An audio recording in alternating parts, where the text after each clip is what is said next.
Vigili del fuoco del 90° corso, lo giurate voi? Lo giuro! Così oggi 30 giovani veneti sono entrati a far parte del Corpo Nazionale dei Vigili del Fuoco. In tutta Italia sono 12 le donne che vanno ad aggiungersi alle altre che sono già arruolate tra i pompieri, e di queste 2 sono venete.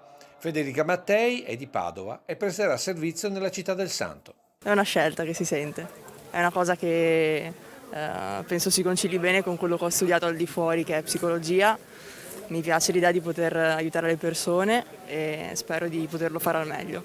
Vanni Miotto invece è veneziana e con oggi ha raggiunto un obiettivo che perseguiva sin da bambina. Senta, ma il pompiere non è un lavoro da maschi? E quindi? No, volevo... È un lavoro per chi ha voglia di farlo, è un lavoro per chi ha gli attributi, indipendentemente dal genere, questo sì. Perché ha scelto di farlo? Penso sia quel lavoro che nel momento del bisogno fa la differenza e sarei fiera di poterlo fare, sono fiera di adesso poterlo fare.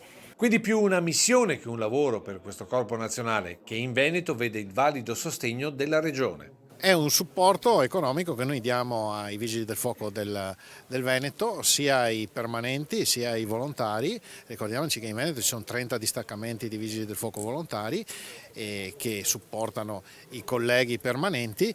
E in tutto questo Treviso si conferma centro regionale per la formazione dei nuovi vigili del fuoco. È la conclusione di un percorso che ha visto i ragazzi affrontare l'attività didattica formativa che oggi permette loro di entrare nella famiglia dei Vigili del Fuoco. Una cerimonia seguita anche da tanti veterani, in alcuni casi con un vero e proprio passaggio di testimone, come tra il pompiere Federico Righetto di Padova e il figlio Stefano. Purtroppo vado in pensione. Però lascia qualcosa, lascia addirittura un figlio. Sono contentissimo di questa cosa qui. Io ho sempre visto mio padre tornare da lavoro contento, sono sempre stato orgoglioso del suo lavoro e è nata la passione anche per me.